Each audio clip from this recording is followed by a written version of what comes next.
Kena banyak cakap dan dengar, interaksi sihat. Okay.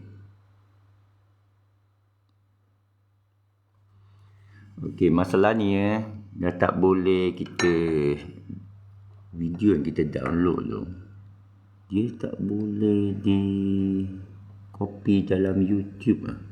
Jadi ada macam masalah lah. Okay.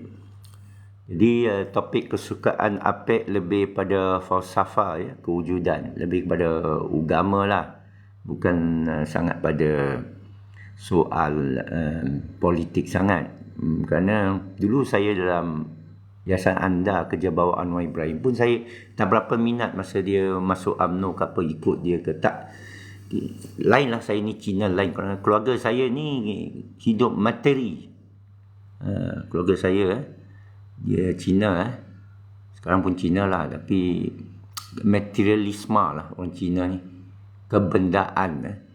Jadi kita tak tertarik kebendaan. Hidup ni kenapa ada tujuan sedemikian, right? What's your purpose of life? Ini soalnya kita boleh bincang sekejap sebelum TikTok bomb lagi, kerana dia ini selalu crash lah, mungkin phone kokak. Hidup materialisme, kebendaan tak jadi tarikan kepada saya, kerana dia tak jawab soalan hidup. Kenapa awak hidup? Awak tak minta dilahirkan, tapi kenapa engkau kena sibuk dengan soal cari makan, belajar, teruk-teruk kena menipu. Banyak orang menipu dalam hidup dia.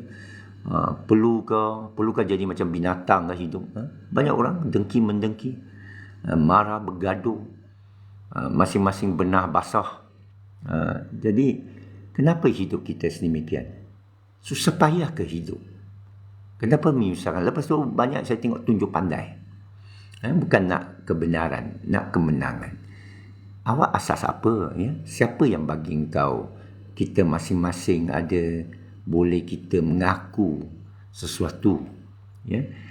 Siapa bagi kita hak untuk mendabik dada kata aku begini, aku begitu? Bukankah setiap dari kita ini diterbawa-bawa oleh keadaan, oleh sekeliling, oleh kepala otak sendirilah. Hidup, tahu tak mana asal usul solat 5 waktu?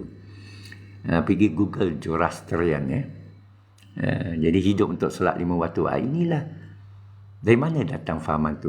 Saya tak suka cemooh orang lah, saya bukan macam tu, tak ada. Saya nak cari ilmu, semua saya cari. Itu sajalah saya nak cakap. Tapi masalahnya kita suka berdebat lah, tak ada nak mencari kebenaran, kerana kita hidup 1444 Hijrah, selepas tahun Hijrah. Ini pagi ni saya sebelum subuh ni, tahajud ni, saya pergi tengok pada sejarah Islam, sejarah kegemilangan Islam Abbasiyah. Kenapa Abbasiyah? Rupanya Abbasiyah ni dia membuat syarat bukan Arab, dia terima semua orang bukan Arab. Dulu Umayyad ni masih Arab lagi, Arab Syria lah, masih Arab lagi lah. Arab Saudi sekarang kita tengok, Bahrain, Qatar, dia kerakyatan dia Arab saja, bukan saja Arab. Libya pun, saya pernah pergi Libya sebelum dan selepas perang. Saya campur orang keturunan Pakistan sana. Dia kata tidak dianggap sebagai rakyat dia. Ini fahaman fasisme perkauman. Ada dalam juga negara kita. Saya tak payah panjang lebar apa, tak ada benda nak menang dalam hujah tu.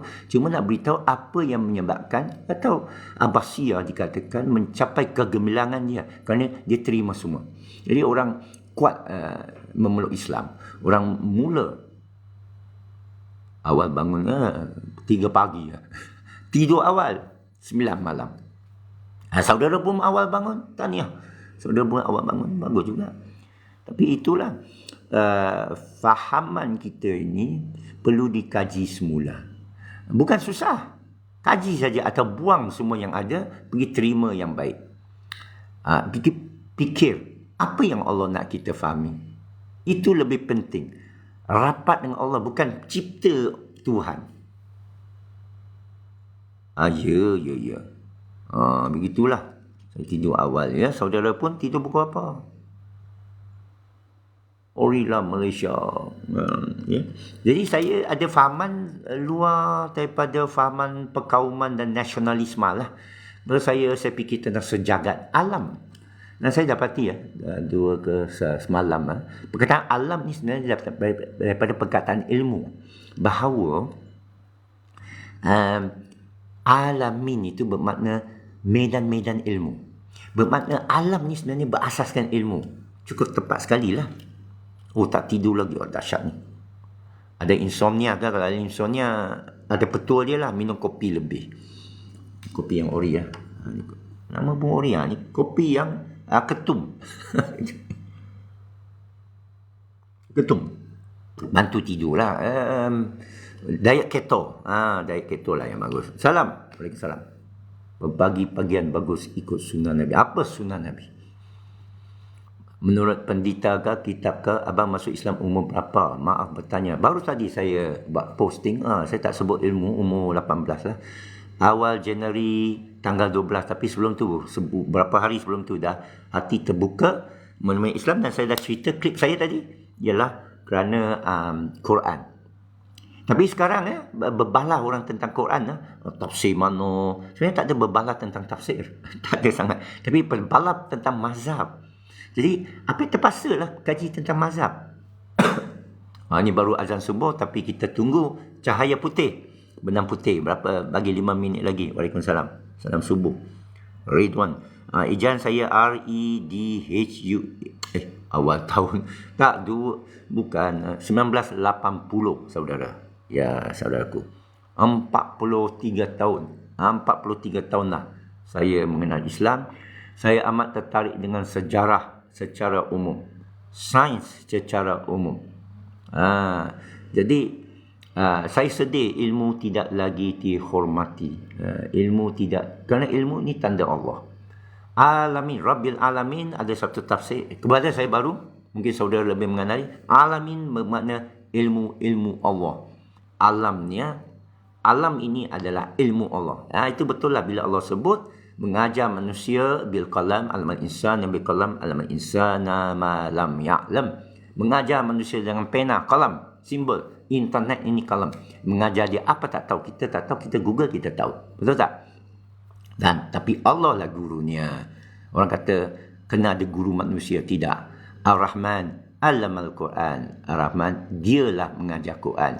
Tak ada hadis pun menyatakan tak ada guru engkau syaitan. Tak ada hadis. Seorang ustaz beritahu demikian, dia pun kena cemuk.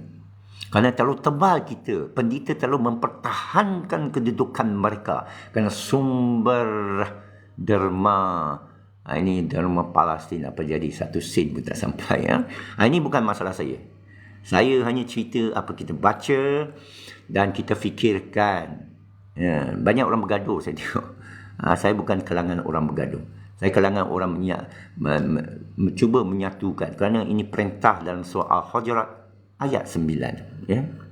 Jadi, kita tunggu azan habis. Lepas tu kita tamat. Kerana TikTok saya ada masalah. Dia sekejap saja boleh tahan. Sajalah. Ada apa-apa soalan boleh tanya lah. Saya tak ada masalah. Boleh tanya. Boleh jawab, saya jawab. Tak boleh jawab, saya beritahu lah kenapa tak boleh jawab. Kalau tak jawab tu ada sebab lah. So kembali pada cerita Abbasiyah 750 Masehi sampai 1258 Masehi merupakan zaman kegemilangan Islam. Masa itu Imam Al-Ghazali menulis Tahafut Al-Falasifah, iaitu dia menentang fahaman golongan yang dikatakan Mu'tazilah, yang tokohnya antara masyhurnya Ibn Sina yang mengkaji ilmu Aristotle yang dikatakan dalil aqliyah, di mana Imam Ghazali kata dalil naqliyah, iaitu ayat Quran mengatasi aqliyah.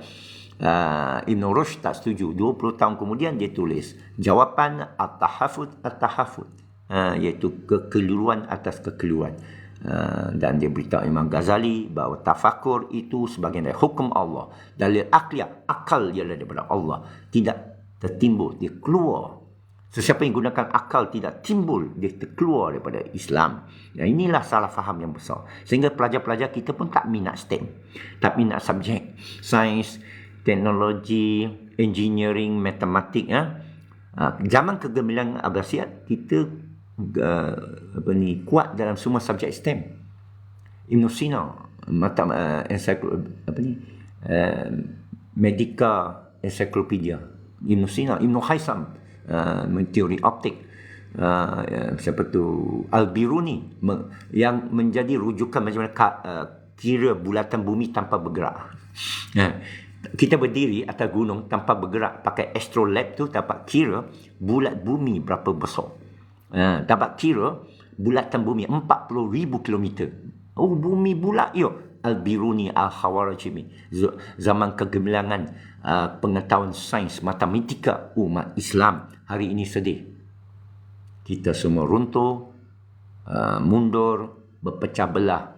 Masalah Palestin sepatut boleh selesai dengan hanya berpadu saja sudah selesai. Tapi kita tidaklah. Kita ilmu jahil, saya berani katalah. Saya pun turut jahil, saya berani katalah. Kita tak cukup guru-guru yang benar. Guru yang betul boleh beritahu sejarah Islam. Tak ada. Fiqh banyak. Dan fiqh ni banyak pada pendeta-pendeta kemudian. Bukan pendeta asal.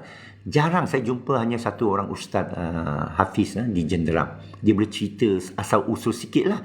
Tapi dia cerita sebab kenapa pintu ijtihad ditutup. Saya ada dengar dia. Tapi saya masih tak puas hati. Kenapa pintu ijtihad ditutup kemudian? Zaman Nabi tidak tutup. Zaman Imam Syafi'i tak tutup. Zaman Abbasiyah tak tutup. Sebenarnya Yusuf Qaradawi yang baru meninggal, kawan baik Anwar Ibrahim PMX, dia tulis kitab halal haram dalam Islam. Dia ditujukan soalan, KFC ni halal ke? Kerana dia sembelih ayam pakai mesin. Halal tak? Kita makan KFC kan? Tak ada orang pergi sembelih dengan tangan. Dia semua sembelih mesin. Macam mana? Apa hukumnya? Kita tak tahu. Tapi Yusuf Qaradawi jawab. Dan dia ada nas surah Al-Maidah ayat 4 yang guna anjing tu. Tapi kita haramkan anjing. Pendeta-pendeta kata anjing ni najis berat. Sekarang kita nak betulkan balik fahaman umat kita, payah. Tak boleh betulkan dah. Kerana ditanam dan darah daging, kita nak betulkan, kita buang fahaman bahawa kita ni Islam. Kena mula balik daripada kosong. Kerana Islam adalah pegangan, i'tiqad. Islam bukan keturunan, bukan kulit bangsa. Sekian saja. Assalamualaikum warahmatullahi wabarakatuh.